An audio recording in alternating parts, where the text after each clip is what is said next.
ನಮಸ್ಕಾರ ಸ್ನೇಹಿತರೆ, ನಾವಿವತ್ತು ಪ್ರಥಮ BA ಇತಿಹಾಸದಲ್ಲಿರುವಂತಹ ಒಂದು ಇಂಪಾರ್ಟೆಂಟ್ ಆದ 10 or 15 ಮಾರ್ಕ್ಸಿಗೆ ಬರುವಂತಹ ಒಂದು ಇಂಪಾರ್ಟೆಂಟ್ ಆದ ಚಾಪ್ಟರನ್ನು ಇವತ್ತು ತಗೊಳ್ತಾ ಇದ್ದೇನೆ. ಅದರಲ್ಲಿ ಖಿಲ್ಜಿ ವಂಶಸ್ಥರಲ್ಲಿ ತುಂಬ ಇಂಪಾರ್ಟೆಂಟಾಗಿ ಎಕ್ಸಾಮ್ಗೆ ಯಾವಾಗಲೂ ಬರುವಂತಹ ಒಂದು ಕ್ವಶನ್ಸ್ ಅಂದರೆ ಇಲ್ಲಿ ಅಲ್ಲಾವುದ್ದೀನ್ ಖಿಲ್ಜಿ ಮತ್ತು ಅವನ ಆಡಳಿತ ಸಾಧನೆಗಳನ್ನು ಪ್ರತಿ ವರ್ಷವೂ ಎಕ್ಸಾಮ್ಗೆ 10 or 15 ಮಾರ್ಕ್ಸಿಗೆ ಕೇಳ್ತಾ ಇರ್ತಾರೆ. ಹಾಗಾಗಿ ಇವನ ಬಗ್ಗೆ ಸ್ವಲ್ಪ ತಿಳಿದುಕೊಳ್ಳೋಣ ಇವತ್ತಿನ ಅಧ್ಯಾಯದಲ್ಲಿ. ನಾನಿವತ್ತು ನಿಮಗೆ ಸಿಂಪಲಾಗಿ ಅವನ ಆಡಳಿತದ ಬಗ್ಗೆ ಹೇಳ್ತೇನೆ, ಯಾವ ಥರ ಆಡಳಿತ ಮಾಡಿದ್ರು ಅದನ್ನೆಲ್ಲ ಹೇಳ್ತೇನೆ. ನೀವು ಮತ್ತೆ ಅದನ್ನು ಪುಸ್ತಕದಲ್ಲಿ ನೋಡಿಕೊಂಡು ಬ್ರೀಫಾಗಿ ಅದನ್ನು ಬರೀತಾ ಹೋಗಿ. ನಾನು ಬೇಸಿಕ್ ಒಂದು ಸ್ವಲ್ಪ ಎಕ್ಸ್ಪ್ಲೇನ್ ಮಾಡ್ತೇನೆ ಈ ವಿಡಿಯೋದಲ್ಲಿ. ಈ ವಿಡಿಯೋ ನೋಡಿ, ವಿಡಿಯೋದಲ್ಲಿ ಎಷ್ಟಿದೆ ಅಷ್ಟನ್ನೇ ಬರೆದ್ರೆ ನಿಮಗೆ ಎಕ್ಸಾಮ್ಗೆ ಫುಲ್ ಮಾರ್ಕ್ಸ್ ತೆಗಿಲಿಕ್ಕೆ ಸಾಧ್ಯ ಇಲ್ಲ. ಸ್ವಲ್ಪ ನಿಮಗೆ ನೆನ್ಪಿಟ್ಕೊಳ್ಳಿಕ್ಕೆ ಈಸಿಯಾದ ಟಿಪ್ಸ್ ಮತ್ತು ಹೇಗೆ ಓದ್ಕೋಬೋದು ಅನ್ನೋದನ್ನ ನಾನಿಲ್ಲಿ ಹೇಳ್ತೇನೆ. ಹಾಗೆಯೇ ಈ ಖಿಲ್ಜಿಗಳ ವಂಶಸ್ಥರಲ್ಲಿ ತುಂಬ ಸಮಯ ದೆಹಲಿಯನ್ನು ಆಳಿದವನು ರಾಜ ಅಂದರೆ ಅಲ್ಲಾವುದ್ದೀನ್ ಖಿಲ್ಜಿ ಆಗಿರ್ತಾನೆ. ನಾವು ಅಲ್ಲಾವುದ್ದೀನ್ ಖಿಲ್ಜಿಯ ಬಗ್ಗೆ 10 or 15 ಮಾರ್ಕ್ಸ್ಗೆ ಬಂದಾಗ ಅವನ ಹಿನ್ನೆಲೆಯನ್ನು ಸ್ವಲ್ಪ ಬರಿಬೇಕಾಗ್ತದೆ.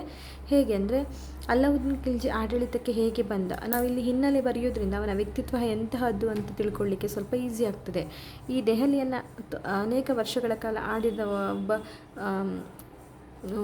ಸುಲ್ತಾನ್ ಅಂದರೆ ಬಲ್ಬನ್ ಆಗಿರ್ತಾನೆ. ಬಲ್ಬನ್ ತುಂಬ ವರ್ಷಗಳ ಕಾಲ ದೆಹಲಿಯನ್ನು ಆಳಿರ್ತಾನೆ. ಆದರೆ ಈ ಬಲ್ಬನ್ನ ಮರಣ ನಂತರ ದೆಹಲಿಯ ಸ್ಥಿತಿ ಸ್ವಲ್ಪ ಕಷ್ಟಕರವಾಗಿತ್ತು, ಅಥವಾ ಬೇರೆ ದಂಗೆಕೋರರ ಸಂಚುಗಳಿಂದ ದೆಹಲಿಯ ಒಂದು ಸಾಮ್ರಾಜ್ಯ ಏನಿದೆ ಅದಕ್ಕೆ ಸಂಚುಗಳು ಮಾಡ್ತಾ ಇರೋದ್ರಿಂದೆಲ್ಲ ಕ್ಷೋಭೆಯ ಸ್ಥಿತಿ ಇರ್ತಾ ಇತ್ತು. ಅಲ್ಲಿ ಒಬ್ಬರು ನಾಯಕತ್ವ, ಒಬ್ಬ ರಾಜರು ಇಲ್ಲದೆ ಆ ರಾಜ್ಯ ಒಂದು ಅರಾಜ್ಯವಾಗಿತ್ತು ಅನ್ನೋ ಥರ ಹೇಳ್ಬೋದು. ರಾಜ್ಯವು ಪದೇ ಮಂಗೋಲರ ದಾಳಿಯಿಂದ ರಕ್ಷಿಸ್ಕೊಳ್ಬೇಕಾಗಿತ್ತು. ಇಂತಹ ಪರಿಸ್ಥಿತಿಯಲ್ಲಿ ದೆಹಲಿ ರಾಜ್ಯವನ್ನು ರಕ್ಷಿಸಲಿಕ್ಕೆ ಒಬ್ಬ ಬರ್ತಾನೆ. ಅವನು ಖಿಲ್ಜಿಯ ಟರ್ಕರ ವಂಶಕ್ಕೆ ಸೇರಿದ ಜಲಾಲುದ್ದೀನ ಫಿರೋಜ್. ಆ್ಯಕ್ಚುಲಿ ನಿಮಗೆ ಜಲಾಲುದ್ದೀನ್ ಅಂತ ಸ್ವಲ್ಪ 5 ಮಾರ್ಕ್ಸಿಗೆ ಬಂದದಿದೆ ಎಕ್ಸಾಮ್ಗೆ. ಸ್ವಲ್ಪ ನಾವು ಜಲಾಲುದ್ದೀನ್ ಬಗ್ಗೆನೂ ಓದ್ಕೋಬೇಕು. ಈಗ ಬಲ್ಬನ್ ಮರಣ ನಂತರ ದೆಹಲಿಯ ರಾಜ್ಯವು ದಂಗೆಕೋರರ ಸಂಚುಗಳಿಂದಾಗಿ ಕ್ಷೋಭೆಯ ಸ್ಥಿತಿಯನ್ನು ಎದುರಿಸ್ತಾ ಇತ್ತು. ಅಂತಹ ಸಂದರ್ಭದಲ್ಲಿ ಮಂಗೋಲರ ದಾಳಿಗಳಿಗೆ ಒಳಗಾಗ್ತಿತ್ತು. ಇಂತಹ ಸಂದರ್ಭದಲ್ಲಿ ದೆಹಲಿಯನ್ನು ರಕ್ಷಿಸಲಿಕ್ಕೆ ಖಿಲ್ಜಿ ಟರ್ಕರ ಗುಂಪಿಗೆ ಸೇರಿದ ಒಬ್ಬ ಜಲಾಲುದ್ದೀನ್ ಫಿರೋಜ್ ಅಂತ ಬರ್ತಾನೆ. ಬಲ್ಬನ್ ಕಾಲದಲ್ಲಿ ದೆಹಲಿಯ ಆಡಳಿತ ಸೇವೆಗೆ ಸೇರಿದ ಜಲಾಲುದ್ದೀನ್ ತನ್ನ ನಿಷ್ಠೆಯಿಂದ ಆಡಳಿತಗಾರರ ನಂಬಿಕೆಗೆ ಪಾತ್ರಧಾರನಾಗಿ ಮೇಲ್ದರ್ಜೆಗೆ ಏರ್ತಾನೆ. ಅಂದರೆ ಬಲ್ಬನ್ ಇರುವ ಕಾಲದಲ್ಲಿ ಅವನ ಆಡಳಿತ ಸೇವೆಯಲ್ಲಿ ಇದ್ದ ಜಲಾಲುದ್ದೀನ್ ಏನಿದ್ದಾನೆ ಅವನು ದೆಹಲಿಯನ್ನು ರಕ್ಷಿಸಲಿಕ್ಕೆ ಬರ್ತಾನೆ. ಹಾಗೂ ಅವನು ಇಷ್ಟೇ ಆಡಳಿತಗಾರಾಗಿದ್ದು ಮೇಲ್ದರ್ಜೆಗಿರ್ತಾನೆ, ಅಧಿಕಾರದಲ್ಲಿರ್ತಾನೆ. ಬಲ್ಬನ್ನ ಮರಣ ನಂತರ ಎದುರಾದ ಮಂಗೋಲರ ದಾಳಿಯ ಸಂದರ್ಭದಲ್ಲಿ ರಾಜ್ಯದ ರಕ್ಷಣೆಗೆ ಧಾವಿಸಿ ಮಂಗೋಲರನ್ನು ಸೋಲಿಸ್ತಾನೆ. ಇದರಿಂದಾಗಿ ಜನಪ್ರಿಯತೆ ದಿನೇ ಹೆಚ್ಚುತ್ತಿದ್ದ ಸಮಸ್ಯೆಗಳಿಂದ ನೊಂದಿದ್ದ ನಾಗರಿಕರು ಜಲಾಲುದ್ದೀನನ್ನೇ ಬಲ್ಬನ್ನನ ಮರಣ ನಂತರ ಸುಲ್ತಾನನಾಗಿ ಘೋಷಿಸ್ತಾರೆ. ಇದೊಂದು ಪಾಯಿಂಟ್ ಬರಿಬೇಕಾಗ್ತದೆ. ನಂತರ ಸುಲ್ತಾನನಾದ ಮೇಲೆ ಜಲಾಲುದ್ದೀನ್ ರಾಜ್ಯಗಳ ಸಮಸ್ಯೆಗಳ ಪರಿಹಾರಕ್ಕಾಗಿ ಹಲವಾರು ಕಾರ್ಯಕ್ರಮಗಳನ್ನು ಕೈಗೊಳ್ತಾನೆ. ದಂಗೆಕೋರರನ್ನು ಹತೋಟಿಗೆ ತಂದು ಶಾಂತಿ ವ್ಯವಸ್ಥೆಯನ್ನು ಬಲಗೊಳಿಸ್ತಾನೆ. ಮೃದು ಸ್ವಭಾವದವನಾಗಿದ್ದ ಜಲಾಲುದ್ದೀನ್ ಆಳ್ವಿಕೆ ಜನರಿಗೆ ನೆಮ್ಮದಿ ನೀಡುತ್ತದೆ. ಸುಲ್ತಾನನು ರಾಜ್ಯದ ವಿಸ್ತರಣೆಗಾಗಿ ಶ್ರಮಿಸದೇ ಇದ್ದರೂ ಕೂಡ ಅವನ ಪ್ರಾಂತ್ಯಾಧಿಕಾರಿಗಳು ತಮ್ಮ ನೆರೆಯ ರಾಜ್ಯಗಳನ್ನು ವಶಪಡಿಸಿಕೊಳ್ಳುವುದರಲ್ಲಿ ಯಶಸ್ವಿಯಾಗ್ತದೆ. ಅವನೇನು ನಿವೇಚಿಸ್ತಿರ್ತಾನೆ ಪ್ರಾಂತ್ಯಾಧಿಕಾರಿಗಳು, ಅವರೇನಿದ್ರೆ ಅವ್ರ ಸುತ್ತಮುತ್ತ ರಾಜ್ಯಗಳನ್ನು ವಶಪಡಿಸ್ಕೊಂಡು ಪ್ರಾಂತ್ಯನ ದೊಡ್ಡದು ಮಾಡ್ತಾರೆ. ಈಗ ಸಾಮ್ರಾಜ್ಯ ವಿಸ್ತರಣೆಯಲ್ಲಿ ಅತಿಯಾಗಿ ಏನು ಶ್ರಮಿಸುವುದಿಲ್ಲದಿದ್ದರೂ ಕೂಡ ಅವನ ಅಧಿಕಾರಿಗಳು ಅದನ್ನು ಮಾಡ್ತಾರೆ. ಅಂತಹ ಒಂದು ಪ್ರಾಂತ್ಯಾಧಿಕಾರಿಗಳಾಗಿದ್ದ ಒಬ್ಬ ವ್ಯಕ್ತಿ ಅಂದರೆ ಅದು ನಮ್ಮ ಅಲ್ಲಾವುದ್ದೀನ್ ಖಿಲ್ಜಿ ಆಗಿರ್ತಾನೆ. ಹೇಗೆ ಇವನು ಸಾಮ್ರಾಜ್ಯವನ್ನು ವಿಸ್ತರಣೆಗಾಗಿ ಶ್ರಮಿಸದೆ ಪ್ರಾಂತ್ಯಾಧಿಕಾರಿಗಳೇ ಸಾಮ್ರಾಜ್ಯ ವಿಸ್ತರಣೆ ಮಾಡ್ತಾಯಿದ್ರು, ಅಂತಹ ಪ್ರಾಂತ್ಯಾಧಿಕಾರಿಗಳಲ್ಲಿ ಒಬ್ಬನಾಗಿದ್ದವನೇ ನಮ್ಮ ಅಲ್ಲಾವುದ್ದೀನ್ ಖಿಲ್ಜಿ. ಜಲಾಲುದ್ದೀನ್ ಖಿಲ್ಜಿ ನಿಯೋಜಿಸುವಂಥ ಒಬ್ಬ ಪ್ರಾಂತ್ಯಾಧಿಕಾರಿಯಾಗಿರ್ತಾನೆ ಅಲ್ಲಾವುದ್ದೀನ್ ಖಿಲ್ಜಿ. ಅವನು ಬರೀ ಪ್ರಾಂತ್ಯಾಧಿಕಾರಿ ಅಷ್ಟೇ ಅಲ್ಲ, ಈ ಜಲಾಲುದ್ದೀನ್ ಖಿಲ್ಜಿ ಇದನ್ನೆಲ್ಲ ಅವನ ಅಣ್ಣನ ಮಗ ಕೂಡ ಆಗಿರ್ತಾನೆ ಅಲ್ಲಾವುದ್ದೀನ್ ಖಿಲ್ಜಿ. ಸೊ ಅಣ್ಣನ ಮಗನಾಗಿದ್ದರಿಂದ ಆ ರೀಸನಿಂದ ಕೂಡ ಅವನಿಗೆ ಬಹಳಷ್ಟು ಪ್ರೀತಿ ನೀಡ್ತಾ ಇದ್ರು ಜಲಾಲುದ್ದೀನ್ ಖಿಲ್ಜಿ. ಹಾಗೆ ಕಾರ ಅನ್ನುವಂತಹ ಒಂದು ಪ್ರಾಂತ್ಯವನ್ನೇ ಅವನಿಗೆ ಗವರ್ನರ್ ಆಗಿ ಕೂಡ ಅಲ್ಲಾವುದ್ದೀನ್ನ ಆಗಿ ನೇಮಿಸ್ತಿದ್ರು. ಅಂದರೆ ಪ್ರಾಂತ್ಯದ ಪ್ರಾಂತ್ಯಾಧಿಕಾರಿಯಾಗಿ ಅಥವಾ ಗವರ್ನರ್ ಆಗಿ ಅಲ್ಲಾವುದ್ದೀನ್ ಖಿಲ್ಜಿನ ನಿಯೋಜಿಸಿರ್ತಾನೆ ನಮ್ಮ ಜಲಾಲುದ್ದೀನ್ ಖಿಲ್ಜಿ. ಸೊ ಆದರೆ ಅಲ್ಲಾವುದ್ದೀನ್ ಖಿಲ್ಜಿ ಮಹತ್ವಾಕಾಂಕ್ಷೆ ಅಂದರೆ ಅದೊಂದು ತುಂಬ ಅತಿ ಆಸೆ ಜಾಸ್ತಿ ಇರುತ್ತೆ. ಸಾಮ್ರಾಜ್ಯ ವಿಸ್ತರಣೆ ಇದೆಲ್ಲ ಅವನಿಗೆ ತುಂಬ ಅದರ ಮೋಹ ಜಾಸ್ತಿ ಇರ್ತದೆ. ಆಮೇಲೆ ಒಂದಿನ ಸಾಮ್ರಾಜ್ಯ ವಿಸ್ತರಣೆಯಾಗಿ ಸುಲ್ತಾನನ ಅನುಮತಿ ಪಡೆದು 1292ರಲ್ಲಿ ನೆರೆಯ ಮಾಳ್ವ ಪ್ರಾಂತ್ಯದ ಮೇಲೆ ದಾಳಿ ನಡೆಸ್ತಾನೆ. ಅಪಾರ ಸಂಪತ್ತನ್ನು ಅವನು ಪಡೆದುಕೊಳ್ತಾನೆ. ಈ ವಿಜಯವು ಅವನಿಗೆ ಸುಲ್ತಾನನ ಪ್ರೀತಿಯನ್ನು, ಸರದಾರರಲ್ಲಿ ಅವನ ಗೌರವವನ್ನು ಹೆಚ್ಚಿಸಿತು. ಜೊತೆಯಲ್ಲಿ ಅವನ ಸುಲ್ತಾನನಾಗುವ ಮಹತ್ವಾಕಾಂಕ್ಷೆಯನ್ನು ಕೂಡ ಹೆಚ್ಚಿಸ್ತದೆ. ಅಂತಂದರೆ ಯಾವಾಗ ಮಾಳ್ವ ಪ್ರಾಂತ್ಯದ ಮೇಲೆ ದಾಳಿ ನಡೆಸಿ ಅಲ್ಲಿನ ಸಂಪತ್ತೆಲ್ಲ ಅವನು ಪಡ್ಕೊಳ್ತಾನೋ ಆಗ ಅವನ ರಿಲೇಟಿವ್ ಸಂಬಂಧಿಕರಾದ ಜಲಾಲುದ್ದೀನ್ ಖಿಲ್ಜಿ ಮತ್ತು ಅಲ್ಲಿರುವಂಥ ಬೇರೆ ಗವರ್ನರ್ ಎಲ್ಲರೂ ಕೂಡ, ಸರ್ದಾರರೆಲ್ಲರೂ ಕೂಡ ಇವನಿಗೆ ಒಂಥರ ರೆಸ್ಪೆಕ್ಟ್ ಕೊಡಲಿಕ್ಕೆ ಸ್ಟಾರ್ಟ್ ಮಾಡ್ತಾರೆ ಅಥವಾ ಪ್ರೀತಿ ಜಾಸ್ತಿ ಆಗ್ತಿದೆ. ಹಾಗೆ ಅಲ್ಲಾವುದ್ದೀನ್ ಖಿಲ್ಜಿಗೆ ಕೂಡ ಸುಲ್ತಾನನಾಗುವ ಮಹತ್ವಾಕಾಂಕ್ಷೆ ಏನಿದೆ ಅದು ಜಾಸ್ತಿ ಆಗ್ತದೆ. ಮರು ವರ್ಷ ಅವನು ಸುಲ್ತಾನನ ಅಪ್ಪಣೆನೇ ಇಲ್ಲದೆ ಮಾಳ್ವದ ದಕ್ಷಿಣಕ್ಕಿದ್ದ ದೇವಗಿರಿಯ ಮೇಲೆ ದಾಳಿ ಮಾಡ್ತಾನೆ. ಅಂದರೆ ಈ ಸಲ ಅವನು ಫಸ್ಟ್ ಅವರ ಅನುಮತಿ ಮೇರೆಗೆ ಹೋದರೆ, ನೆಕ್ಸ್ಟ್ ಮರುವ ವರ್ಷ ಅವನು ಸುಲ್ತಾನನ ಅನುಮತಿ ಇಲ್ಲದೆ ಮಾಳ್ವದ ದಕ್ಷಿಣಕ್ಕಿದ್ದ ದೇವಗಿರಿಯ ಮೇಲೆ ದಾಳಿ ಮಾಡ್ತಾನೆ. ಆ ಸಮಯದಲ್ಲಿ ಯಾದವ ದೊರೆ, ಏನು ಮಾಳ್ವ ದೇಶದಲ್ಲಿರುವಂಥ ಯಾದವ ದೊರೆ ರಾಮಚಂದ್ರ ಇದ್ದಾರಲ್ಲ, ಅವರ ಅರ್ಧದಷ್ಟು ಸೈನ್ಯ ಬೇರೆ ಯುದ್ಧಕ್ಕಾಗಿ ಯುವರಾಜ ಶಂಕರದೇವನ ಸೈನ್ಯದಲ್ಲಿ ಕಾಕತೀಯರೊಂದಿಗೆ ಯುದ್ಧದಲ್ಲಿ ತೊಡಗಿತ್ತು. ಅಂದರೆ ಯಾವಾಗ ಮಾಳ್ವದಲ್ಲಿರುವಂಥ ಸಾಮ್ರಾಜ್ಯ ಮತ್ತು ಅಲ್ಲಿನ ಯುವರಾಜ ಮತ್ತು ಅವನ ಸೇನೆ ಎಲ್ಲವೂ ಬೇರೆ ರಾಜ್ಯದಲ್ಲಿ ಯುದ್ಧ ಮಾಡಲಿಕ್ಕೆ ತೊಡಗಿರುವ ಸಂದರ್ಭ ನೋಡಿಕೊಂಡು ಅಲ್ಲಾವುದ್ದೀನ್ ಖಿಲ್ಜಿ ಮಾಳ್ವದ ದಕ್ಷಿಣಕ್ಕಿದ್ದ ದೇವಗಿರಿಯ ಮೇಲೆ ದಾಳಿ ಮಾಡ್ತಾನೆ. ಅವನಿಗೆ ಆ ದೇವಗಿರಿ ಬಗ್ಗೆ ತುಂಬ ಆಸೆ ಇರ್ತದೆ, ಮಹತ್ವಾಕಾಂಕ್ಷೆ ಇರ್ತದೆ, ಅದನ್ನು ವಶಪಡಿಸ್ಕೊಳ್ಬೇಕೆಂದು. ಸರಿಯಾದ ಸಮಯ ನೋಡಿ ಅವನಲ್ಲಿ ದಾಳಿ ನಡೆಸ್ತಾನೆ. ಅಲ್ಲಿ ಯುವರಾಜ ಶಂಕರದೇವನ ನೇತೃತ್ವದಲ್ಲಿ ಬೇರೆ ಕಡೆ ಯುದ್ಧಕ್ಕೆ ಸೈನ್ಯ ಹೋಗಿದ್ದ ಕಾರಣದಿಂದಾಗಿ ಅಲ್ಲೇನು ರಾಜ ಇರ್ತಾನೆ, ಮಾಳ್ವದ ದೇವಗಿರಿಯಲ್ಲಿ ಇರುವಂತಹ ರಾಮಚಂದ್ರ ಅನ್ನುವಂಥ ಏನು ರಾಜ ಇರ್ತಾನೆ, ಅವನ ಸೈನ್ಯ ಅಲ್ಲಾವುದ್ದೀನ ಸೈನ್ಯದಿಂದ ಸೋಲಿಸಿಕೊಂಡು ಆ ಏನು ದೇವಗಿರಿ ಇದೆಯಲ್ಲ ಅದೆಲ್ಲವೂ ನಮ್ಮ ಅಲ್ಲಾವುದ್ದೀನ್ ಖಿಲ್ಜಿಗೆ ಹೋಗ್ತದೆ. ಅಲ್ಲಾವುದ್ದೀನ್ ಖಿಲ್ಜಿ ಅವನು ರಾಮಚಂದ್ರ ಎನ್ನುವಂತಹ ಮಾಳ್ವದ ದೇವಗಿರಿಯ ರಾಜ ಏನಿರ್ತಾನೆ ಅವನಿಂದ ಅಪಾರವಾದ ಒಂದು ಮೊತ್ತದ ಕಪ್ಪ ಕಾಣಿಕೆ ಎಲ್ಲವನ್ನು ಪಡ್ಕೊಳ್ತಾನೆ. ಹಾಗಾಗುತ್ತೆ. ದೇವಗಿರಿಯ ಐಶ್ವರ್ಯ ಏನಿದೆ ಅದು ಅಲ್ಲಾವುದ್ದೀನ್ನ ನಿಷ್ಠೆಯನ್ನು ಬದಲಾಯಿಸ್ತದೆ. ಅಂದರೆ ದೇವಗಿರಿ ಏನು ಅವನು ಪಡ್ಕೋತಾನಲ್ಲ ಯುದ್ಧದಲ್ಲಿ, ಆ ದೇವಗಿರಿಯಲ್ಲಿರುವಂತಹ ಐಶ್ವರ್ಯ ಅದೆಲ್ಲವೂ ಅಲ್ಲಾವುದ್ದೀನ್ ಒಬ್ಬ ನಿಷ್ಠೆಯಾಗಿದ್ದ ಜಲಾಲುದ್ದೀನ್ ಖಿಲ್ಜಿಗೆ. ಆದರೆ ಅವನಿಗೆ ಅದ್ರ ಮೇಲೆ ಅತಿಯಾದ ವ್ಯಾಮೋಹದಿಂದಾಗಿ ಅವನು ಏನು ನಿಷ್ಠೆ ಇತ್ತಲ್ಲ ಅದನ್ನೆಲ್ಲ ಬದಲಾಯಿಸಿಕೊಂಡು ಅವರಿಗೆ ಹೇಳದೆ ಅವನು ಏನು ಯುದ್ಧಕ್ಕೆ ಹೋಗಿದ್ದ ಮಾಳ್ವದ ದೇವಗಿರಿಯ ಮೇಲೆ ಏನು ನಮ್ಮ ಜಲಾಲುದ್ದೀನ್ ಖಿಲ್ಜಿಯವರಿಗೆ, ಅವರ ಮಾವನಿಗೆ ಹೇಳದೇನು ಹೋಗಿದ್ದಾನೆ ಯುದ್ಧಕ್ಕೆ. ಅದರಿಂದಾಗಿ ಮಾವನಿಗೆ ಬೇಜಾರಾಗಿರಬಹುದು ಅನ್ನೋ ವಿಷಯದಿಂದ ಅವರಿಗೆ ಕ್ಷಮೆ ಕೇಳುವ ಸಲುವಾಗಿ ಜಲಾಲುದ್ದೀನ್ ಖಿಲ್ಜಿಯನ್ನು ತನ್ನ ಏನು ಕಾರ ಪ್ರಾಂತ್ಯಕ್ಕೆ ಕರೆಸ್ಕೊಂಡು ಅವರನ್ನು ಮೋಸದಿಂದ ಕೊಲ್ತಾನೆ.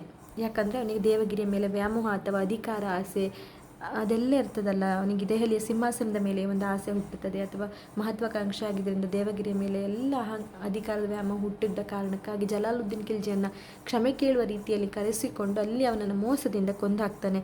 ಅಂದರೆ ಚಿಕ್ಕಪ್ಪ ಆಗ್ತಾರೆ ಅವರು, ಅಪ್ಪನ ತಮ್ಮ ಸೋದರ ಇರ್ತಾರೆ, ಅಣ್ಣನ ಮಗನ ಅಂದರೆ ಅವನಿಗೆ ಚಿಕ್ಕಪ್ಪ ಆಗ್ತಾರೆ ಜಲಾಲುದ್ದೀನ್ ಖಿಲ್ಜಿ ಏನಿದ್ದಾರೆ ಅವರನ್ನು ತಾನು ಮೋಸದಿಂದ ಪ್ರೀತಿಯಿಂದ ಸಾಕಿ ಸಲುಹಿದ ಚಿಕ್ಕಪ್ಪನನ್ನೇ ಮೋಸದಿಂದ ಕೊಂದು ಹಾಕಿ ಅಧಿಕಾರದ ಗದ್ದುಗೆಯನ್ನು ಅಲ್ಲಾವುದ್ದೀನ್ ಖಿಲ್ಜಿ ಹಿಡಿತಾನೆ. ಅಂದರೆ ಆಮೇಲೆ ಜಲಾಲುದ್ದೀನ್ ಖಿಲ್ಜಿಯ ಹೆಂಡತಿ ಮಕ್ಕಳೇನಿರ್ತಾರೆ ಅವರನ್ನೆಲ್ಲ ಸೆರೆಮನೆಗೆ ತಳ್ತಾನೆ. 1296ರಲ್ಲಿ ದೆಹಲಿಯ ಸಿಂಹಾಸನವನ್ನು ಏರ್ತಾನೆ. ಇದಿಷ್ಟು ಅಲ್ಲಾವುದ್ದೀನ್ ಖಿಲ್ಜಿಯ ಹಿನ್ನೆಲೆಯಾಗಿರ್ತದೆ. ಸೊ ಇದರ ಮೂಲಕ ನಾವು ಅವರು ಹೇಗೆ ಅಧಿಕಾರಕ್ಕೆ ಬಂದರು, ಅವನ ವ್ಯಕ್ತಿತ್ವ ಹೇಗಿತ್ತಂತ ತಿಳ್ಕೊಬೋದು. ಅಂದರೆ ಅವನ ಮಹತ್ವಾಕಾಂಕ್ಷೆ ಅಥವಾ ವ್ಯಾಮೋಹದಿಂದ ಒಂದು ಮೋಸದ ರೀತಿಯಲ್ಲಿ ಅದು ಗದ್ದುಗೆಗೆ ಹಿಡಿದವನಾಗಿರ್ತಾನೆ. ಅಂದರೆ ಅವರ ಬಗ್ಗೆ ನಮಗೆ ಒಂದು ಒಳ್ಳೆಯ ದಾರಿಯಲ್ಲಿ ಅವನ ಅಧಿಕಾರ ಹಿಡಿದವನಾಗಿರುವುದಿಲ್ಲ ಎನ್ನುವುದನ್ನು ಈ ಒಂದು ಹಿನ್ನೆಲೆಯಿಂದ ತಿಳ್ಕೊಳ್ತೇವೆ. ನೀವು ಇದು ಯಾವಾಗಲೂ 10 ಮಾರ್ಕ್ಸಿಗೆ ಅಥವಾ 15 ಮಾರ್ಕ್ಸಿಗೆ ಬಂದಾಗ ನೀವು ಸ್ವಲ್ಪ ಇದೆಲ್ಲ ಹಿನ್ನೆಲೆಗಳನ್ನೆಲ್ಲ ಎಕ್ಸ್ಪ್ಲೇನ್ ಮಾಡಬೇಕು. ಅಂದರೆ ಎಷ್ಟು ಮಾರ್ಕ್ಸಿಗೆ ಕೊಟ್ಟಿರ್ತಾರೆ ಅದ್ರ ಪ್ರಕಾರ ನೀವು ಎಕ್ಸಾಮ್ಗೆ ಜಾಸ್ತಿ ಬರಲಿಕ್ಕೆ ಹೋಗಬೇಕು. ಈಗ ನಾವು ಅಲ್ಲಾವುದ್ದೀನ್ ಖಿಲ್ಜಿಯ ಬಗ್ಗೆ ತಿಳ್ಕೊಳ್ಳೋಣ. ಕ್ರಿಸ್ತಶಕ 1896ರಿಂದ 1316 ತನಕ ಅವನು ಅಧಿಕಾರದಲ್ಲಿ ಇರ್ತಾನೆ. ನಾವು ಈಗಾಗಲೇ ಗಮನಿಸಿರುವಂತೆ ಅಲ್ಲಾವುದ್ದೀನ್ ಅಧಿಕಾರಕ್ಕಾಗಿ ಮೋಸ ವಂಚನೆಯ ಮಾರ್ಗವನ್ನು ಅನುಸರಿಸ್ತಾನೆ. ಅದು ಆ ಕಾಲದಲ್ಲಿ ಸಮ್ಮತವೂ ಆಗಿತ್ತು. ದೆಹಲಿಯಲ್ಲಿ ಅವನ ಸೋದರ ಸಂಬಂಧಿಗಳು ಒಡ್ಡಿದ ಸವಾಲುಗಳನ್ನು ಎದುರಿಸಿ ತಾನು ದೇವಗಿರಿಯಿಂದ ತಂದಿದ್ದ ಸಂಪತ್ತನ್ನು ಜನರಲ್ಲಿ ಹಂಚಿ ಅವನ ಅಧಿಕಾರಕ್ಕೆ ಬರ್ತಾನೆ. ಅಲ್ಲಾವುದ್ದೀನ್ ಖಿಲ್ಜಿ ಸಾಮ್ರಾಜ್ಯಶಾಹಿ ಧೋರಣೆಯವನಾಗಿದ್ದು ವಿಸ್ತಾರವಾದ ರಾಜ್ಯವನ್ನು ಹೊಂದುವ ಮಹತ್ವಾಕಾಂಕ್ಷೆ ಹೊಂದಿದ್ದನಂತೆ. ಅಂದರೆ ಸಾಮ್ರಾಜ್ಯ ವಿಸ್ತರಣೆ ಮಾಡಬೇಕನ್ನುವಂಥ ತುಂಬ ಅವನಿಗೆ ಅದೊಂದು ಮಹತ್ವಾಕಾಂಕ್ಷೆ ಯಾವಾಗಲೂ ಇತ್ತು. ಅದಕ್ಕಾಗಿ ಬೇಕಿದ್ದ ದೃಢತೆಯನ್ನು ಸಾಮರ್ಥ್ಯವನ್ನು ಕೂಡ ಅವನು ಹೊಂದಿದ್ದಂತೆ. ಅವನಿಗೆ ತಾನು ಅಲೆಕ್ಸಾಂಡರ್ ಮಹಾಶಯನಂತೆ ವಿಶಾಲ ಸಾಮ್ರಾಜ್ಯವನ್ನು ಹೊಂದಬೇಕೆನ್ನುವ ಮಹದಾಸೆ ಇತ್ತು. ಅಂದರೆ ದೊಡ್ಡ ಸಾಮ್ರಾಜ್ಯವನ್ನು ಹೊಂದಬೇಕು ಅಲೆಕ್ಸಾಂಡರ್ ಏನಿದ್ದಾರೆ ಅವರ ತರಹ ಒಂದು ದೊಡ್ಡವಾದ ಸಾಮ್ರಾಜ್ಯವನ್ನು ಹೊಂದಬೇಕೆನ್ನುವ ಮಹದಾಸೆ ಇತ್ತು. ತನ್ನನ್ನು ದ್ವಿತೀಯ ಸಿಕಂದರ್ ಅಥವಾ ದ್ವಿತೀಯ ಅಲೆಕ್ಸಾಂಡರ್ ಎಂದು ಅವನೇ ಕರೆದುಕೊಳ್ತಾನೆ. ಬರೀ ಕರೆದುಕೊಳ್ಳೋದಷ್ಟೇ ಅಲ್ಲ, ಆ ಹೆಸರಿನ ನಾಣ್ಯಗಳನ್ನು ಕೂಡ ಬಿಡುಗಡೆ ಮಾಡ್ತಾನೆ. ದ್ವಿತೀಯ ಅಲೆಕ್ಸಾಂಡರ್ ಎನ್ನುವಂತಹ ನಾಣ್ಯಗಳನ್ನು ಬಿಡುಗಡೆ ಮಾಡ್ತಾನೆ. ಜೊತೆಗೆ ಪೈಗಂಬರನಂತೆ ಹೊಸ ಧರ್ಮವನ್ನು ಸ್ಥಾಪಿಸಬೇಕೆಂಬ ಆಸೆ ಅವನಿಗಿತ್ತಂತೆ. ಅಂದರೆ ಪ್ರವಾದಿ ಏನಿರ್ತಾರೆ, ಅವ್ರ ಪೈಗಂಬರರು ಏನಿರ್ತಾರೆ, ಅವ್ರ ಥರ ತಾನು ಒಂದು ಧರ್ಮ ಸ್ಥಾಪಿಸಬೇಕು ಹೊಸದಾಗಿ, ಇದರ ಬಗ್ಗೆ ಸಲಹೆ ನೀಡಬೇಕೆಂದು ತನ್ನ ನಂಬುಗೆಯವನಾಗಿದ್ದ ದೆಹಲಿಯ ಕೊತ್ವಾಲ ಕಾಜಿ ಅಲಾವುಲ್ಲಾ ಮುಲ್ಕನನ್ನು ಕೇಳ್ತಾನೆ. ಈ ಅಸಾಧ್ಯವನ್ನು ಆಸೆಗಳನ್ನು ಬಿಟ್ಟು ಬಿಡುವಂತೆ ಹೇಳಿದ ಅಲಾವುಲ್ಲಾ ಮುಲ್ಕಿ, ಧರ್ಮಸ್ಥಾಪನೆ ದೇವರ ಪ್ರವಾದಿಗಳ ಕೆಲಸ, ಅಂತಹ ಹುಚ್ಚು ಯೋಚನೆಯನ್ನು ಬಿಟ್ಟು ಬಿಡಬೇಕೆಂದು ಹೇಳಿ ಪ್ರಪಂಚವ ಜಯಿಸುವ ಮೊದಲು ಭಾರತದಲ್ಲಿ ಇನ್ನೂ ಸ್ವತಂತ್ರರಾಗಿರುವ ಹಿಂದೂಗಳಿಂದ ಆಡಳಿತಕ್ಕೊಳಪಟ್ಟುವಂತಹ ಭಾಗ್ಯಗಳನ್ನು ಗೆದ್ದುಕೊಳ್ಳಲು ಸಲಹೆ ನೀಡ್ತಾನೆ. ಆ ದಿಕ್ಕಿನಲ್ಲಿ ಗಮನ ಹರಿಸಿದ ಅಲ್ಲಾವುದ್ದೀನ್ ತನ್ನ ಸಮಸ್ಯೆಗಳನ್ನು ಪರಿಹಾರ ನಿರ್ಧರಿಸ್ತಾನೆ. ಅಂದರೆ ಅವನಿಗೆಷ್ಟು ಒಂದು ಮಹತ್ವಾಕಾಂಕ್ಷೆ ಅಂದರೆ ಅವನಿಗೊಂದು ಸ್ವಂತ ಧರ್ಮವನ್ನೇ ನಾನೇ ಒಂದು ಧರ್ಮ ಸ್ಥಾಪಿಸಬೇಕಂತ ಅವನ ನಂಬಿಕೆ ಅವನಾಗಿದ್ದ ಒಬ್ಬ ಕೊತ್ವಾಲನ ಹತ್ರ ಕೇಳ್ತಾನೆ. ಅವರು ಆ ಕೆಲಸ ನಿಮ್ಮ ಕೆಲಸ ಅಲ್ಲ, ಪ್ರವಾದಿಗಳದ್ದು ದೇವರದ್ದು ಅಥವಾ ಕೆಲಸ ಅದು ಧರ್ಮ ಸ್ಥಾಪನೆ ಮಾಡೋದು, ಅಂಥ ಯೋಚನೆ ಮಾಡುವುದಕ್ಕಿಂತ ನಿನಗೆ ಸಾಮ್ರಾಜ್ಯವನ್ನು ದೊಡ್ಡದು ಮಾಡೋದು ಆಸೆ ಆದರೆ ಹಿಂದೂಗಳಿಂದ ಆಡಳಿತಕ್ಕೆ ಒಳಪಟ್ಟಿರುವ ಬೇರೆ ಅನೇಕ ರಾಜ್ಯಗಳಿದ್ದ ಅದರ ಬಗ್ಗೆ ಗಮನ ಹರಿಸುವ ಎಂದು ಅವರಿಗೊಂದು ಒಳ್ಳೆಯ ಸಜೆಷನ್ನ ನೀಡ್ತಾರೆ. ಸೊ ಆ ಕೆಲಸವನ್ನು ಅವನ ಯೋಚನೆಯನ್ನು ಬಿಟ್ಟು ಅವ್ರು ಹೇಳಿದಾಗೆ ಬೇರೆ ಸಾಮ್ರಾಜ್ಯ ವಿಸ್ತರಣೆ ಬಗ್ಗೆ ಯೋಚಿಸ್ತಾನೆ. ನಂತರ ರಾಜತ್ವದ ಕಲ್ಪನೆ, ಇದನ್ನು ಪಾಯಿಂಟ್ಸ್ ಆಗಿ ಬರಿಬೋದು ನೀವು. ಅಲ್ಲಾವುದ್ದೀನ್ ಸಾಮಾನ್ಯ ದೊರೆಯಾಗಿರಲಿಲ್ಲ. ಅವನಿಗೆ ರಾಜ ಮತ್ತು ತನಗೆ ದೊರೆತ ಅಧಿಕಾರದ ಬಗ್ಗೆ ಖಚಿತ ಅಭಿಪ್ರಾಯಗಳಿತ್ತು. ಎಲ್ಲರಿಗೂ ರಾಜ್ಯಾಧಿಕಾರ ದೊರೆಯುವುದಿಲ್ಲವೆಂದು ದೇವರಿಂದ ಆಯ್ದುಕೊಳ್ಳಲ್ಪಟ್ಟ ಕೆಲವರಿಗೆ ಮಾತ್ರ ಸುಲ್ತಾನ ಹುದ್ದೆ ದೊರೆಯುತ್ತದೆಂದು ಅವನು ಬಲವಾಗಿ ನಂಬಿದ್ದನು. ಸುಲ್ತಾನರು ದೈವಾಂಶ ಸಂಭೂತರು, ಜ್ಞಾನಿಗಳು, ಅನುಭವಶಾಲಿಗಳು. ಆದ್ದರಿಂದ ಎಲ್ಲರೂ ಅವರಿಗೆ ವಿಧೇಯರಾಗಿರಬೇಕು, ಬೇರೆ ಯಾವ ಪ್ರಭಾವವು ಅವರ ಆಡಳಿತದಲ್ಲಿ ಇರಬಾರದು ಎನ್ನುವುದು ಅವನ ದಿಟ್ಟ ನಿಲುವಾಗಿತ್ತಂತೆ. ಅಲ್ಲಾವುದ್ದೀನ್ ಆಡಳಿತದಲ್ಲಿ ಉಲೇಮಗಳ ಹಾಗೂ ಕಾಜಿಗಳ ಪ್ರಭಾವವನ್ನು ಕಡಿಮೆಗೊಳಿಸ್ತಾನೆ. ತನಗೆ ಸರಿಬಂದಂತೆ ಶಾಸನವನ್ನು ರೂಪಿಸಿದ್ದನೇ ಹೊರತು ಬೇರೆ ಯಾರ ಪ್ರಭಾವಕ್ಕೆ ಒಳಪಟ್ಟಿರಲಿಲ್ಲ. ಕುರಾನಿನ ನಿರ್ದೇಶನವನ್ನು ಒಪ್ಪಿಕೊಳ್ಳಿಲ್ಲ. ಅಲ್ಲಾವುದ್ದೀನ್ ತನ್ನ ಸಿದ್ಧಾಂತದ ಬಗ್ಗೆ, ಧರ್ಮದ ಬಗ್ಗೆ ತನ್ನ ಹತ್ತಿರ ವಾದಿಸುತ್ತಿದ್ದ ಬಯಾನದ ಕಾಜಿಗೆ ಹೇಳಿದ್ದೇನೆಂದರೆ, ನನ್ನ ಸಿದ್ಧಾಂತ ಕಾನೂನು ಬದ್ಧವಾಗಿರಲಿ ಇಲ್ಲದಿರಲಿ, ಅದು ತಪ್ಪೋ ಸರಿಯೋ ನನಗೆ ಗೊತ್ತಿಲ್ಲ. ರಾಜ್ಯಕ್ಕೆ ಅಥವಾ ಅರೆಸೊತ್ತಿಗೆ ಅಥವಾ ಸನ್ನಿವೇಶಕ್ಕೆ ಯಾವುದು ಸೂಕ್ತವಾಗುತ್ತದೋ, ನನಗೆ ಸರಿಯೆಂದು ತೋರುತ್ತದೋ ನಾನು ಅದನ್ನೇ ಆದೇಶಿಸ್ತೇನೆ, ಅದನ್ನೇ ಕಾನೂನಾಗಿ ನಾನು ಮಾಡ್ತೇನೆ. ಅಂತಿಮ ದಿನದಲ್ಲಿ ಅಲ್ಲನು ಎಂತಹ ತೀರ್ಪು ಕೊಟ್ಟುವುದಕ್ಕೆ ನಾನು ಚಿಂತಿಸುವುದಿಲ್ಲ. ಇದು ಅಲ್ಲಾವುದ್ದೀನ್ ಖಿಲ್ಜಿಯ ರಾಜಕೀಯ ನಿಪುಣತೆ, ಧರ್ಮ ನಿರ್ಲಿಪ್ತತೆಯನ್ನು ತೋರುತ್ತದೆ. ಅವನು ಧರ್ಮವನ್ನು ಅಧಿಕಾರದಿಂದ ದೂರವಿರಿಸ್ತಾನೆ. ಯುಗದಲ್ಲಿ ಆಡಳಿತದಿಂದ ಧರ್ಮವನ್ನು ಪ್ರತ್ಯೇಕಿಸಿದ ಪ್ರಥಮ ಸುಲ್ತಾನನಾಗ್ತಾನೆ. ಅಂದರೆ ಅವನು ತುಂಬ ತನಗೆ ಹೇಗೆ ಬೇಕು ಹಾಗೆಯೇ ಅಧಿಕಾರ ನಾನು ನಡ್ತೇನೆ, ಅದು ಒಳ್ಳೆಯದೋ ಕೆಟ್ಟದೋ ಗೊತ್ತಿಲ್ಲ, ಆ ಸಮಯಕ್ಕೆ ಸಂದರ್ಭಕ್ಕೆ ಯಾವ ಥರ ಬಂದಿದೆ ನಾನು ಅದೇ ಥರ ಮಾಡ್ತೀನಿ. ಇದರಿಂದ ನನಗೆ ಮುಂದೆ ಜೀವನದಲ್ಲಿ ತುಂಬ ಶಿಕ್ಷೆ ಆದರೂ ಕರ್ಮ ಅನುಸಾರ ನನಗೇನು ಶಿಕ್ಷೆ ಆದರೂ ನಾನು ಪಡೀಲಿಕ್ಕೆ ರೆಡಿ ಇದ್ದೇನೆ. ನನ್ನದು ಧರ್ಮ, ನನ್ನ ಆಡಳಿತ ನನಗೆ ಹೇಗೆ ಬೇಕು ಹಾಗೆ ನನ್ನದೇ ರೂಲ್, ನನ್ನ ಅಧಿಕಾರ ಸಾಮ್ರಾಜ್ಯದಲ್ಲಿ ಎನ್ನುವಂತಹ ಧೋರಣೆಯನ್ನು ಹೊಂದಿರ್ತಾನೆ. ದಂಗೆಗಳ ದಮನ, ಇದನ್ನು ಪಾಯಿಂಟ್ಸ್ ಆಗಿ ಬರ್ಕೋಬೋದು ನೀವು ಅವನ ಸಾಧನೆಗಳ ಸಾಲಿನಲ್ಲಿ. ದೆಹಲಿ ಸುಲ್ತಾನರ ಕಾಲದಲ್ಲಿ ದಂಗೆಗಳು, ಪಿತೂರಿಗಳು ಸಾಮಾನ್ಯವಾಗಿದ್ದವು. ಅಲ್ಲಾವುದ್ದೀನ್ ಆಳ್ವಿಕೆಯ ಆರಂಭದಲ್ಲಿ ಅನೇಕ ಪಿತೂರಿಗಳು ನಡೆದಿದ್ದವು. ಶಾಂತಿ ಪಾಲನೆ ಸಹ ಕಷ್ಟವಾಗಿತ್ತು. ಈ ದಂಗೆಗಳನ್ನು ತಡೆಯಲು ಪ್ರಯತ್ನಿಸಿದ ಅಲ್ಲಾವುದ್ದೀನ್ ಮೊದಲ ದಂಗೆಗಳಿಗೆ ಕಾರಣವನ್ನು ಹುಡುಕಲಾರಂಭಿಸ್ತಾನೆ. ಅವನು ಕಂಡುಕೊಂಡಂತೆ ಕೆಲವು ನಿರ್ದಿಷ್ಟ ಅಂಶಗಳಿಗೆ ದಂಗೆಗೆ ಪ್ರೇರಣೆಯಾಗುತ್ತವೆ. ಅಂದರೆ ಫಸ್ಟ್ ದಂಗೆಗಳ ದಮನ ಮಾಡೋದು, ಅದು ಯಾವಾಗಲೂ ದಂಗೆಗಳಿಂದ ಇರ್ತಾ ಇದ್ದ ಸಾಮ್ರಾಜ್ಯವನ್ನು ದಂಗೆಗಳಿಂದ ಮುಕ್ತಿ ನೀಡಬೇಕಂದ್ರೆ ಅದು ಕಾರಣಗಳೇನಂತ ನೋಡಿಕೊಂಡು ಅದರ ಮುಖಾಂತರ ಕಾರಣಗಳನ್ನು ಹತ್ತಿಕ್ಕಿದ್ರೆ ದಂಗೆಗಳನ್ನು ಹತ್ತಿಕ್ಲಿಕ್ಕೆ ಈಸಿ ಆಗ್ತದೆ ಎಂದು ಅವನು ಕಂಡುಕೊಳ್ತಾನೆ. ಅದಕ್ಕೆ ದಂಗೆಗಳ ದಮನದಲ್ಲಿ ಒಂದಿಷ್ಟು ಪಾಯಿಂಟ್ ಇದೆ, ಅದು ತುಂಬ ಈಸಿ ಇದೆ. ನೀವು ಆ ಪಾಯಿಂಟನ್ನು ಮಗಿಸ್ಕೊಂಡು ನಿಮಗೆ ಚೆನ್ನಾಗಿ ನೆನ್ಪಿಟ್ಕೊಂಡು ನಿಮಗೆ ಚೆನ್ನಾಗಿ ಮಾರ್ಕ್ಸ್ ತೆಗಿಲಿಕ್ಕೆ ಈಸಿ ಆಗ್ತದೆ. ಹಾಗೂ ಈಸಿ ಇದೆ ಕೂಡ ಆ ಪಾಯಿಂಟ್ಗಳು. ಆ ಪಾಯಿಂಟ್ನ ಹೇಳೋದಾದರೆ, ಕೆಲವರ ಬಳಿ 1ನೇ ಪಾಯಿಂಟು, ಕೆಲವರ ಬಳಿ ಅಪಾರ ಸಂಪತ್ತು ಕೂಡಿದ್ದು ಅವರು ಅದರಿಂದಾಗಿ ಅವಿಧೇಯರಾಗಿರುತ್ತಾರೆ ಮತ್ತು ಪರಿಸ್ಥಿತಿಯ ಲಾಭ ಪಡೆದುಕೊಳ್ಳಲು ತಮ್ಮ ಸಂಪತ್ತನ್ನು ಬಳಸಿಕೊಳ್ತಾರೆ. ಇದೊಂದು ದಂಗೆಗೆ ಪ್ರೇರಣೆಯಾಗುವಂತಹ ಅಂಶ. ಇನ್ನೊಂದು, ಸಾಮಾನ್ಯವಾಗಿ ಶ್ರೀಮಂತರು ತಮ್ಮಲ್ಲಿ ವಿವಾಹ ಸಂಬಂಧಗಳನ್ನು ಏರ್ಪಡಿಸಿಕೊಂಡು ಹಬ್ಬ, ವಿವಾಹ ಮುಂತಾಗಿ ಪದೇ ಒಂದುಗೂಡ್ತಾರೆ. ಇದೊಂದು 3ನೇ ಪಾಯಿಂಟ್. ಸಾಮಾನ್ಯವಾಗಿ ಈ ಶ್ರೀಮಂತರು ತಮ್ಮಲ್ಲಿ ವೈವಾಹಿಕ ಸಂಬಂಧಗಳು 3ನೇ ಪಾಯಿಂಟ್, ಅವರುಗಳಲ್ಲಿ ವ್ಯಾಪಕವಾಗಿದ್ದ ಮದ್ಯಪಾನ ಕೂಟಗಳು ಸರದಾರರಲ್ಲಿ ಐಕ್ಯತೆಗೆ ಕಾರಣವಾಗಿತ್ತು. ಅವರವರೇ ಯಾವಾಗಲೂ ಒಂದು ಪಾರ್ಟಿ ಅದೆಲ್ಲ ಮಾಡಿಕೊಂಡು ಅವರವರ ಗುಂಪುಗಳಲ್ಲಿ ಏನು ದಂಗೆಗಳನ್ನು ಮಾಡುವಂಥ ಸರದಾರರ ಗುಂಪುಗಳು ಈ ಕೂಟಗಳಿಂದಾಗಿ ಒಂದು ಸ್ನೇಹ ಸಂಬಂಧಗಳು ಗಟ್ಟಿಪಡಿಸಿಕೊಂಡು ಅವರೊಂದು ಎಲ್ಲರೂ ಒಟ್ಟಾಗಿ ಇರ್ತಾರೆ. ಇದೇ ಇವರ ಐಕ್ಯತೆ ಕಾರಣರಾಗುವುದೇ ಅವರು ಪದೇ ದೆಹಲಿ ಸುಲ್ತಾನ ಮೇಲೆ ದಂಗೆ ಏಳಲಿಕ್ಕೆ ಕಾರಣರಾಗ್ತಿತ್ತು ಸರ್ದಾರಗಳದ್ದು. ಗೂಢಚಾರ ವ್ಯವಸ್ಥೆಯ ವಿಫಲತೆಯಿಂದಾಗಿ ಸುಲ್ತಾನ್ಗೆ ಇವರ ಚಟುವಟಿಕೆಗಳು ತಿಳಿಯದೆ ಹೋಗೋದು, ಅಂದರೆ ಗೂಢಚಾರ ವ್ಯವಸ್ಥೆ ಏನಿದೆ ಅದು ಸ್ವಲ್ಪ ವೀಕ್ ಆಗಿರೋದ್ರಿಂದ ಅದರದ್ದು ವಿಫಲತೆ ಅವನಿಗೆ ಗೊತ್ತಾಗ್ತದೆ. ಅಂದರೆ ದಂಗೆಗಳು ಜಾಸ್ತಿ ಆಗಲಿಕ್ಕೆ ಕಾರಣಗಳನ್ನು ಅವನು ನೋಡ್ತಾ ಇರೋದು. ಇನ್ನೊಂದು 5ನೇ ಪಾಯಿಂಟ್ ಅಂದರೆ ಶ್ರೀಮಂತರ ಬಳಿ ಹೆಚ್ಚಾಗಿದ್ದ ಜಾಗೀರು ದತ್ತಿ ಕೊಡುಗೆಗಳನ್ನು ಹಿಂತೆಗೆದುಕೊಳ್ತಾನೆ. ಅವರ ಇನ್ನೊಂದು 6ನೇ ಪಾಯಿಂಟ್, ಅವರ ಬಳಿ ಹೆಚ್ಚಿನ ವರಮಾನ ಇಲ್ಲದಂತೆ ನೋಡಿಕೊಳ್ಳುವುದು. ಆದ್ದರಿಂದ ಸಾಧ್ಯವಾದಷ್ಟು ಹೆಚ್ಚು ಹಣವನ್ನು ತೆರಿಗೆ ರೂಪದಲ್ಲಿ ಕಿತ್ತುಕೊಳ್ಬೇಕೆಂದು ಕಂದಾಯ ಅಧಿಕಾರಿಗಳಿಗೆ ಹೇಳ್ತಾ. ಅಂದರೆ ಶ್ರೀಮಂತ ಜನರಲ್ಲಿರುವಂಥ ತುಂಬ ಹಣ ಇರುತ್ತಲ್ಲ, ಅದಿರಬಾರ್ದು ಅಂತ ಅಂಥವರಿಗೆ ಜಾಸ್ತಿ ತೆರಿಗೆಯನ್ನು ಹಾಕಿ ಅವರಿಂದ ಹಣ ಜಾಸ್ತಿ ಪಡ್ಕೊಳ್ತಾನೆ. ಆ ಥರ ಒಂದು ಹತ್ತಿಕ್ಲಿಕ್ಕೆ ನೋಡ್ತಾನೆ ದಂಗೆಯನ್ನು. ಸರದಾರರ ನಡುವೆ ವಿವಾಹದ ಸಂಬಂಧಗಳನ್ನು ಏರ್ಪಡಿಸಿಕೊಳ್ಳದಂತೆ ಕೂಡ ಅವನು ಅನುಮತಿ ನೀಡ್ತಾನೆ. ಇನ್ನೊಂದು ಮದ್ಯಪಾನ ಕೂಟಗಳನ್ನು, ಅದೇನು ಮದ್ಯಪಾನ ಕೂಟದಲ್ಲಿ ಅವರ ಐಕ್ಯತೆ ಆಗ್ತದಲ್ಲ ಅದನ್ನು ಅದಾಗಬಾರ್ದು ಅಂತ ಮದ್ಯಪಾನ ಕೂಟಗಳನ್ನು ನಿಷೇಧಿಸ್ತಾನೆ. ಪ್ರಜೆಗಳಿಗೆ ಮಾದರಿಯಾಗುವಂತೆ ತಾನು ಕೂಡ ಕುಡಿಯುವುದನ್ನು ಬಿಡ್ತಾನೆ. ತನ್ನ ಮದ್ಯಪಾತ್ರೆಗಳನ್ನು ಬಹಿರಂಗವಾಗಿ ಎಲ್ಲರ ಎದುರುಗಡೆ ಹೊಡಿತಾನೆ. ಗೂಢಚಾರ ವ್ಯವಸ್ಥೆಯನ್ನು ಬಲಗೊಳಿಸ್ತಾನೆ. ಇಲ್ಲೇನಿದೆ ಗೂಢಚಾರ ವ್ಯವಸ್ಥೆ ವೀಕ್ ಆಗಿತ್ತಲ್ಲ ಅದನ್ನು ಬಲಗೊಳಿಸ್ತಾನೆ. ಮದ್ಯಪಾನ ಕೂಟಗಳಿಂದ ಅವರ ಐಕ್ಯತೆ ಆಗ್ತದೆ ಅಂತ ಅದನ್ನು ನಿಷೇಧಿಸಿ ತಾನು ಕುಡಿಯೋದನ್ನು ಬಿಡ್ತಾನೆ. ಸೊ ಅವನು ಯಾವ ಥರ ಅಂದರೆ ಪಾಯಿಂಟ್ ಅಲ್ಲಿ ಬುಡದಿಂದ ನೋಡ್ಕೊಳ್ತಾ ಇದ್ದ, ಅಂದರೆ ಎಲ್ಲಿ ಸಮಸ್ಯೆಗಳಿದೆ ಸಮಸ್ಯೆಗಳ ಬುಡಕ್ಕೆ ಹೋಗಿ ಅದನ್ನು ಬುಡ ಸಮೇತ ಕಿತ್ತು ಹಾಕ್ತಾ ಇದ್ದ ಅನ್ನೋದನ್ನು ನಾವಿಲ್ಲಿ ನೋಡ್ಕೋಬಹುದು ದಂಗೆಗಳ ದಮನದಲ್ಲಿ.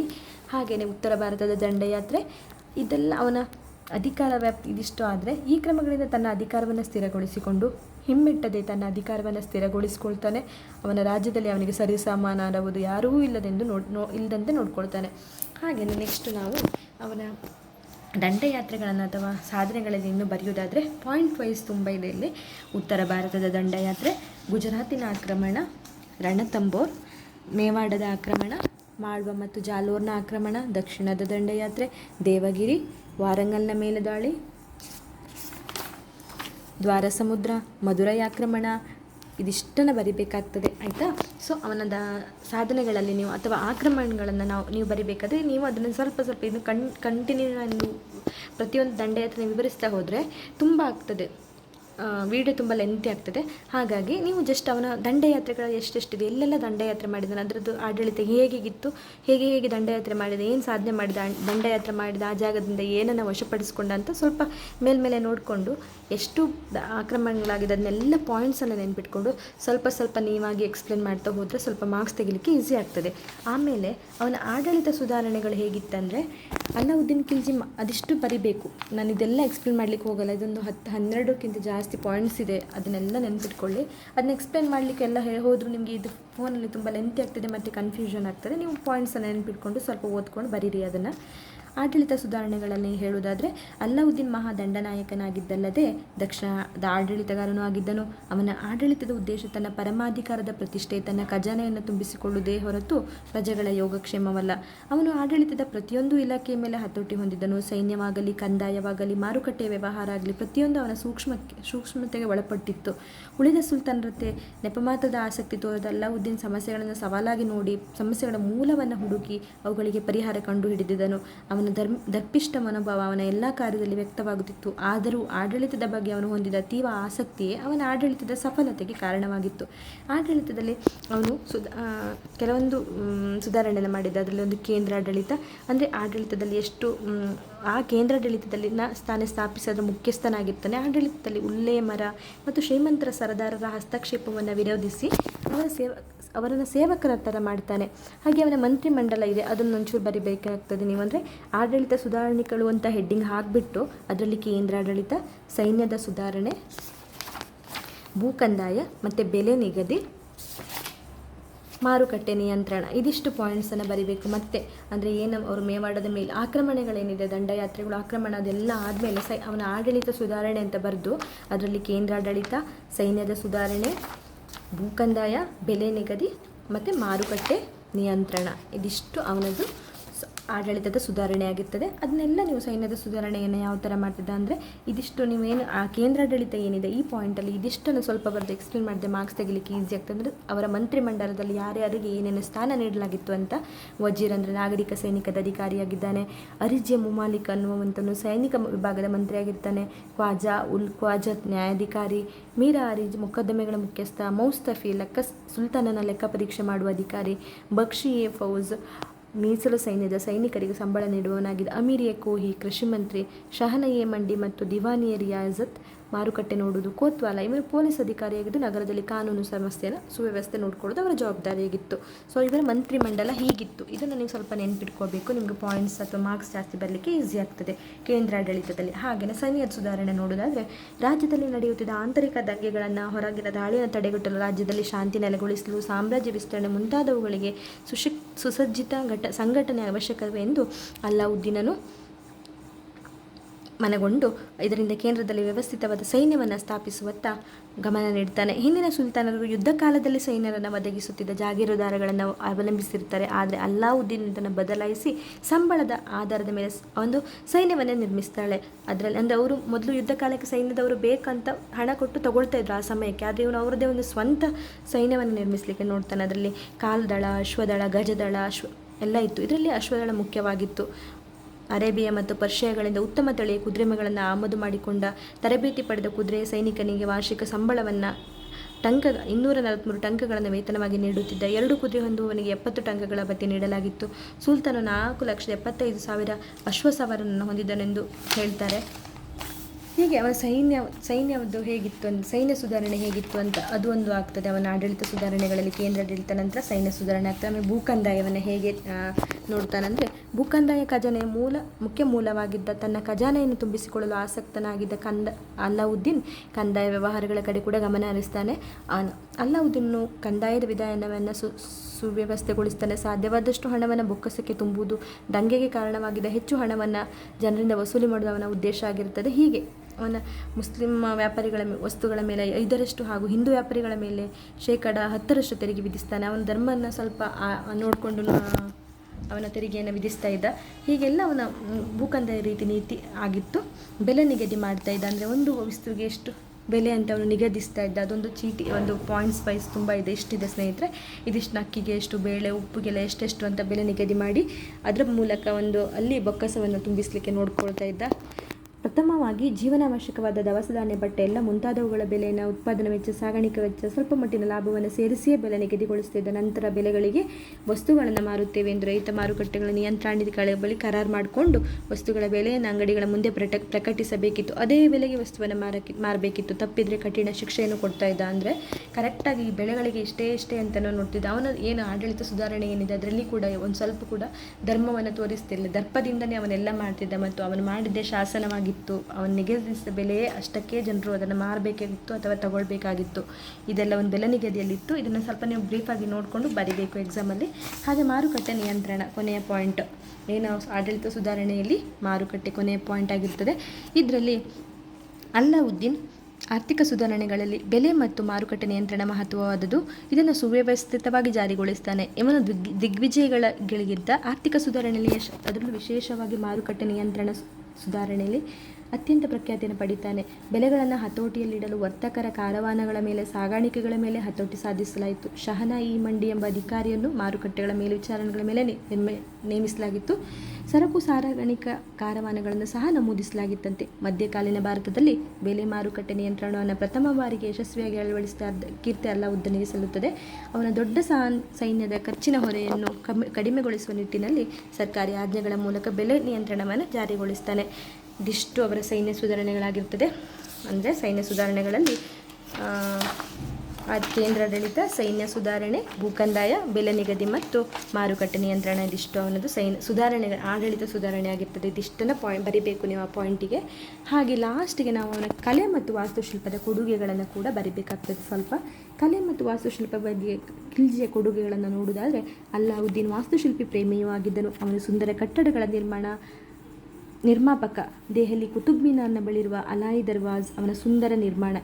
ಅದಲ್ಲದೆ ಅಲೈ ಕೋಟೆ, ಸಿರಿನಗರ, ಅದರಲ್ಲಿ 1000 ಕಂಬಗಳ ಅರಮನೆ, ಹಜಾರೋ ಸಿತೌನ ಅಲ್ಲಾವುದ್ದೀನ್ ವಾಸ್ತುಶಿಲ್ಪದಲ್ಲಿ ಹೊಂದಿದ ಉತ್ತಮ ಅಭಿರುಚಿಗೆ ಉದಾಹರಣೆಯಾಗಿರ್ತದೆ. ಅಲಿಯಾ ದರ್ವಾಜ್ನ ಸೌಂದರ್ಯದ ಬಗ್ಗೆ ಸರ್ ಜಾನ್ ಮಾರ್ಷಲ್ ರವರು ಅದು ಇಸ್ಲಾಮಿಕ್ ವಾಸ್ತುಶಿಲ್ಪದ ಅತ್ಯಮೂಲ್ಯ ರತ್ನಗಳಲ್ಲೊಂದು ಎಂದು ಬಣ್ಣಿಸಿದ್ದಾರೆ. ಇದಿಷ್ಟು ಅವರ ವಾಸ್ತುಶಿಲ್ಪದ ಕೊಡುಗೆ. ಸಾಹಿತ್ಯಕ್ಕೆ ಏನು ದೆಹಲಿ ಖಿಲ್ಜಿಗಳ ಅಲ್ಲಾವುದ್ದೀನ್ ಖಿಲ್ಜಿ ಸಾಹಿತ್ಯಕ್ಕೆ ಏನು ಪ್ರೋತ್ಸಾಹ ನೀಡಿದಾನೆಂದು ನೋಡುವುದಾದರೆ, ಸಾಹಿತ್ಯಾಭಿಮಾನಿಯಾಗಿ ಕವಿಗಳಿಗೆ ಆಶ್ರಯದಾತನಾಗಿರ್ತಾನೆ ಮತ್ತು ಅವರ ಜೊತೆ ಹೆಚ್ಚು ಸಮಯವನ್ನು ಕಳೆಯಲು ಇಚ್ಛಿಸ್ತಾ ಇದ್ದ. ಇವನ ಅಭಿಮಾನಕ್ಕೆ ಸಮಯ ಕಳೆಯಲು ಏನು ಇಚ್ಛಿಸ್ತಾನೋ ಇದು ಅವನ ಸಾಹಿತ್ಯಾಭಿಮಾನಕ್ಕೆ ಒಂದು ನಿದರ್ಶನವಾಗಿದೆ. ಇವರ ಆಸ್ಥಾನದಲ್ಲಿ ಅಮೀರ್ ಖುಸ್ರು ಮತ್ತು ಸಂಗೀತಗಾರ ಅಮೀರ್ ಹಸನ್ ಆಶ್ರಯ ಪಡೆದಿರ್ತಾರೆ. ತಾರಕಿ ಅಲೈ ಅಮೀರ್ ಕುಸುವಿನ ಪ್ರಮುಖ ಗ್ರಂಥವಾಗಿದೆ. ಅಮೀರ್ ಹಸನ್, ಶೇಖ್ ರುಕ್ನುದ್ದೀನ್, ಶೇಖ್ ನಿಜಾಮುದ್ದೀನ್ ಔಲಿಯಾ, ಹಸನ್ ದಹಲ್ವಿ ಮುಂತಾದ 46 ಜನ ವಿದ್ವಾಂಸರು, ಕವಿಗಳು ಅವರ ಆಸ್ಥಾನದಲ್ಲಿದ್ದಾರೆಂದು ಬರನಿಯವರು ಹೇಳಿರ್ತಾರೆ. ಒಟ್ಟಿನಲ್ಲಿ ಅಲ್ಲಾವುದ್ದೀನ್ ಖಿಲ್ಜಿ ವ್ಯಕ್ತಿಗತವಾಗಿ ಒಳ್ಳೆಯವನು ಎನ್ನಲಾಗದಿದ್ದರೂ ಅತ್ಯಂತ ದಕ್ಷ ಮತ್ತು ಚತುರ ಆಡಳಿತಗಾರ ಎನ್ನಲಾಗಿದೆ. ಅಂದರೆ ಅವನು ಅಧಿಕಾರಕ್ಕೆ ಹೇಗೆ ಬಂದ, ಯಾವ ರೀತಿ ಮೋಸದಿಂದ ಅಧಿಕಾರಕ್ಕೆ ಬಂದ ಮತ್ತು ಅಧಿಕಾರಕ್ಕೆ ಬಂದ ನಂತರ ಜನರ ಜೊತೆ ಹೇಗೆ ಅವನ ಬಿಹೇವಿಯರ್ ಇತ್ತು, ಅವನ ವ್ಯಕ್ತಿತ್ವ ಇತ್ತು, ಮತ್ತು ಅವನು ಧರ್ಮಗಳ ನಡುವೆ ಹೇಗೆ ಭೇದ ನೀಡ್ತಾ ಇದ್ದ, ಅವನಿಗೆ ಅಧಿಕಾರದ ಸಾಮ್ರಾಜ್ಯದ ವಿಸ್ತರಣೆ ಹೇಗಾಗಿತ್ತು ಮತ್ತು ಬೊಕ್ಕಸ ತುಂಬಿಸಲಿಕ್ಕೆ ಹೇಗೆ ನೋಡ್ತಾ ಇದ್ದ, ಅವನಿಗೆ ಆರ್ಥಿಕ ಸುಧಾರಣೆ ಎಲ್ಲ ಎಷ್ಟು ಇಂಪಾರ್ಟೆಂಟ್ ಆಗಿತ್ತು. ಇದನ್ನೆಲ್ಲ ನೋಡುವಾಗ ಅವನು ನಮಗೆ ಒಬ್ಬ ದಕ್ಷ ಅಥವಾ ತುಂಬ ಪ್ರಾಮಾಣಿಕ ಅರಸನಲ್ಲ ಅಂತ, ಸುಲ್ತಾನ ಅಲ್ಲ ಅಂತಂತೂ ಕಂಡು ಬರ್ತದೆ ನಮಗೆ.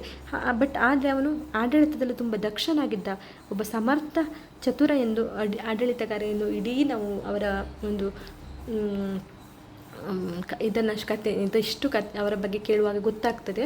ಸೊ ನಿಮಗೆ ಇದು ಖಂಡಿತ 10 or 15 ಮಾರ್ಕ್ಸ್ಗೆ ಬರುವಂಥ ಕ್ವಶನ್. ಜಾಸ್ತಿ 15 ಮಾರ್ಕ್ಸಿಗೆ ಬರಬಹುದು, ನಾವು ಅಷ್ಟೇ ಮಾರ್ಕ್ಸಿಗೆ ಅಂತ ಹೇಳೋಕ್ಕಾಗಲ್ಲ. 15 ಮಾರ್ಕ್ಸಿಗೆ ಬಂದಿದೆ, 10ಗೂ ಬಂದಿರೋದಿರುತ್ತೆ. ಹಾಗಾಗಿ ನೀವು ಇದಿಷ್ಟು ನಾನೇನು ಹೇಳಿದ್ದೀನಿ ಇದಿಷ್ಟನ್ನು ಜಸ್ಟ್ ನಿಮ್ಮದೇ ವಾಕ್ಯದಲ್ಲಿ ಎಕ್ಸ್ಪ್ಲೇನ್ ಮಾಡ್ತಾ ಎಷ್ಟು ಮಾರ್ಕ್ಸಿಗೆ ಬಂದಿದೆ ಅದರ ಪ್ರಕಾರ ನೀವು ಅದನ್ನು ಬರೀತಾ ಹೋಗಿ. ಖಂಡಿತ ನಿಮಗೆ ಒಂದು ಒಳ್ಳೆ ಮಾರ್ಕ್ಸ್ ಅಂತೂ ಬಂದೇ ಬರುತ್ತೆ. ಮತ್ತು ಏನಿದ್ರಲ್ಲಿ ನಾನು ಕೆಲವೊಂದು ಪಾಯಿಂಟ್ಸನ್ನು ನಿಮಗೆ ಹೇಳಲಿಲ್ಲ ಅಂದರೆ ಅವರ ದಂಡಯಾತ್ರೆಗಳನ್ನು ಹೇಳಲಿಲ್ಲ. ಅದೀಗ ನಾನು ಹೇಳಿದರೂ ನಿಮಗೆ ಸರಿ ನೆನ್ಪಿಟ್ಕೊಳ್ಳಿಕ್ಕಾಗೋದಿಲ್ಲ ಅಥವಾ ಕನ್ಫ್ಯೂಷನ್ ಮಾಡ್ತದೆ, ಒಂದೇ ಥರ ಸಿಮಿಲರ್ ಇರುತ್ತೆ. ಹಾಗಾಗಿ ನೀವು ಪಾಯಿಂಟ್ಸ್ಗಳನ್ನು ನೆನ್ಪಿಟ್ಕೊಂಡು ಅದರ ಬಗ್ಗೆ ಸ್ವಲ್ಪನ ನೀವೇ ಓದ್ಕೊಂಡು ಬಂದರೆ ನಿಮಗೆ ಈಸಿ ಆಗ್ತದೆ. ಧನ್ಯವಾದಗಳು ಸ್ನೇಹಿತರೆ. ಮುಂದಿನ ಈ ವಿಡಿಯೋದಲ್ಲಿ ಏನಾದರೂ ನಿಮಗೆ ನನ್ನ ಹೇಳೋದೇನಾದರೂ ತುಂಬ ಲೆಂತಿ ಅನಿಸಿದರೆ ಅಥವಾ ತುಂಬ ಸ್ಪೀಡ್ ಅನಿಸಿದರೆ ಅಥವಾ ಏನಾದರೂ ನಿಮಗೆ ಸಮಸ್ಯೆಗಳಿದ್ದರೆ ನನಗೆ ಕಮೆಂಟ್ ಮೂಲಕ ತಿಳಿಸಿ. ಏನಾದರೂ ಚೇಂಜಸ್ ಮಾಡ್ಕೊಳ್ಬೇಕಾದ್ರೆ ನಾನು ನಂತರದ ವೀಡಿಯೋಗಳಲ್ಲಿ ಮಾಡ್ಕೊಳ್ತೇನೆ. ಧನ್ಯವಾದಗಳು.